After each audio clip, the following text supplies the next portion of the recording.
പുണ്യനബി സല്ലല്ലാഹു അലൈഹി വസല്ലമ തങ്ങൾ സമുറത്ത് ബിൻ ജുന്ദുബ് റളിയല്ലാഹു തആല അൻഹുവിനോട് പറഞ്ഞത്, സ്ത്രീയെ സൃഷ്ടിക്കപ്പെട്ടിരിക്കുന്നത് വാരിയെല്ലിൽ നിന്നാണ്. നീ അതിനെ നിവർക്കാൻ ശ്രമിച്ചാൽ തകസ്സറ, അത് പൊട്ടിപ്പോകും.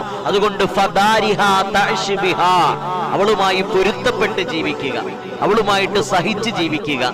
തെറ്റുകളും കുറവുകളും ഒക്കെ ഉണ്ടാകാം. നിരന്തരമായി അവരുടെ തെറ്റുകൾ കണ്ടുപിടിക്കുകയും അതിനെ ശരിയാക്കാൻ ശ്രമിക്കുകയും ചെയ്താൽ തകസ്സറ, അതെന്ത് ചെയ്തേക്കാം, അത് പൊട്ടിപ്പോയേക്കാം. അതുകൊണ്ടാണ് പറഞ്ഞത്, ദാമ്പത്യ ജീവിതം പരസ്പരം സഹിക്കുന്നതിലൂടെ, പൊരുത്തപ്പെടുന്നതിലൂടെ, പരസ്പരം മനസ്സിലാക്കുന്നതിലൂടെ, പരസ്പരം റെസ്പെക്ട് ചെയ്യുന്നതിലൂടെ മാത്രമേ സാധ്യമാവുകയുള്ളൂ എന്ന്. അതുകൊണ്ട് ചില തെറ്റുകൾ നമ്മൾ കണ്ടില്ല എന്ന് നടിക്കേണ്ടി വരും. അള്ളാഹു നമുക്ക് മനസ്സിലാക്കാൻ തൗഫീഖ് തരട്ടെ. അതുകൊണ്ട് ഭാര്യമാരുടെ കുറവുകൾ, അവരുടെ പോരായ്മകൾ നാം മനസ്സിലാക്കേണ്ടതുണ്ട്. അതിനനുസരിച്ച് ദാമ്പത്യ ജീവിതം മുന്നോട്ട് പടുത്തുയർത്തേണ്ടതുണ്ട്. അപ്പോഴാണ് ആ ദാമ്പത്യ ജീവിതം മനോഹരമായിട്ട് മാറുന്നത്.